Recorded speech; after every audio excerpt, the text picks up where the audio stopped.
আপনার কাছে চলে যাই। প্রথমেই দাদা আমাদের সংবাদ মাধ্যমের তরফ থেকে আপনাকে স্বাগত জানাচ্ছি। দাদা, যেভাবে দেখা যাচ্ছে যে পানিহাটির মাঠ নিয়ে একটা চর্চা চলছিল, মাঠটা বিক্রি হয়ে যাচ্ছে, তারপরে দেখা গেল যে আরেকটা পাল্টা স্লোগান উঠলো চেয়ারম্যান সাহেবের গলায়, খেলা হবে। কি বলবেন আজকে, কি খেলার কথা উনি বলতে বোঝাতে চেয়েছিলেন?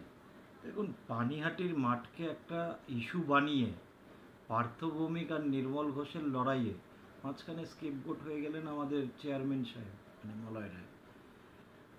উনি কতটা এর মধ্যে ইনভলভ ছিল সেটা তো ওনাদের দলীয় বিষয়, সেটা ওরা ভালো জানে। যে মাঠটা পানিহাটির ফুসফুস, এই মাঠটা নিয়ে লড়াইটা সাধারণ মানুষ বলুন, আমরা বলুন, শুরু থেকেই করেছি। মুখ্যমন্ত্রীকে চিঠিও পাঠিয়েছি। তো আপাততভাবে পানিহাটির বাসিন্দা হিসেবে আমরা স্বস্তি পেয়েছি যে এখন হয়তো মাঠটায় কিছু হবে না। যেহেতু ভোট সামনে আছে, সেটা একটা আই ওয়াশ কিনা বলা খুব মুশকিল, তবে আপাতত এখন তো মাঠটায় কিছু কাজ হচ্ছে না। আর ওদের খেলা হবে কি হবে সেটা ওদের অভ্যন্তরীণ দলীয় ব্যাপার। আমি এটা নিশ্চিতভাবে বলতে পারি যে 26-এর ইলেকশনে মানুষ ওদের সাথে খেলা করে দেবে ভোট বাক্সে।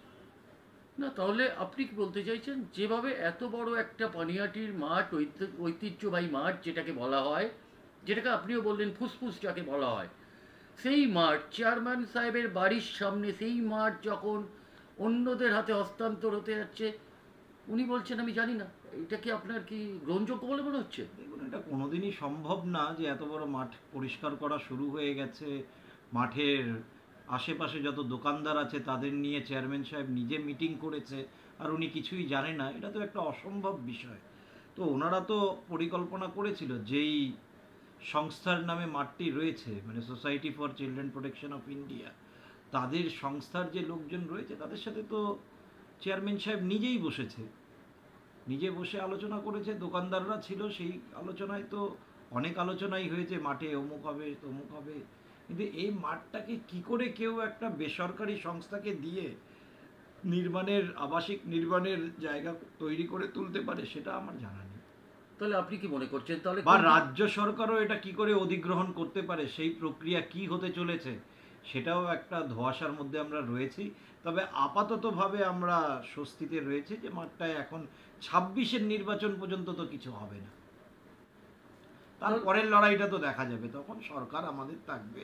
নিশ্চিতভাবে মানুষ বামকে দেখেছে, এই 14 বছরের চুরি ডাকাতি দেখলো, তো আমাদের একবার দেখবে যে আমরা 5 বছর দিয়ে দেখুক না সাধারণ মানুষ আমাদের, যে আমরা কি কাজ করে দেখাতে পারি, বাংলার উন্নয়ন হয় কি না, যেটা বিগত বহু বছর ধরে, এক যুগ ধরে স্থগিত রয়েছে, সে বাংলা এগিয়ে যায় কিনা, নাকি বাংলা শুধু দুর্নীতিতেই এগিয়ে থাকে, নাকি বাংলা শুধু এই যত রকম দুষ্কৃতির আখড়া হয় সেটা তো হয়ে উঠেছে, সেটাতেই বাংলা এগিয়ে থাকে, না সত্যিকারের উন্নয়নমূলক কাজ বাংলায় হয়, সেটা যদি একবার বিজেপির সরকার বাংলায় প্রতিষ্ঠিত হয় তারপর মানুষ দেখতে পাবে।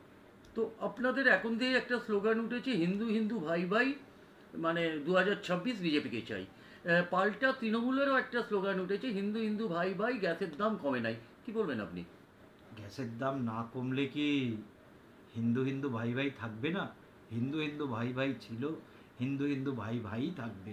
আর গ্যাসের দাম যদি কমে না, তেলের দাম যদি কমে না, তো রাজ্যের যে ট্যাক্সটা আছে সে ট্যাক্সটা ছেড়ে দিক, সে ট্যাক্সটা কমিয়ে দিক, তারপর কমে কিনা দেখুক। অন্যান্য রাজ্যে যেসব রাজ্যে বিজেপি সরকার রয়েছে সেসব জায়গায়, সেই রাজ্যগুলোতে কম হয় কি করে? সব কিছুর দামই তো পশ্চিমবঙ্গের তুলনামূলক কম, তো সেই রাজ্যগুলোতে কম কি করে হয়? মানুষ আর বোকা নেই, মানুষকে এসব বলে বোকা বানিয়ে, পোস্টার বানিয়ে, এই স্লোগান বানিয়ে কোনো লাভ নেই। হিন্দু হিন্দু ভাই ভাই ছিল, হিন্দু হিন্দু ভাই ভাই থাকবে।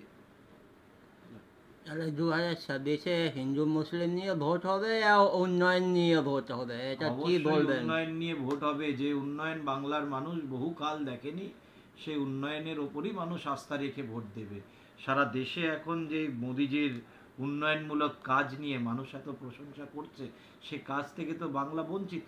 তো অবশ্যই সেসব উন্নয়নমূলক কাজের ওপরে ভিত্তি করেই ভোট বাক্সে ভোট প্রদান হবে। আর রাজ্যে বিভিন্ন জায়গায় যেভাবে সাম্প্রদায়িক দাঙ্গার দিকে এগোচ্ছে, সেখান থেকে যদি রক্ষা চায় তাহলে অবশ্যই হিন্দুদের একাঠ্ঠাভাবে ভোট দিয়ে ভারতীয় জনতা পার্টির সরকারকে প্রতিষ্ঠিত করতে হবে।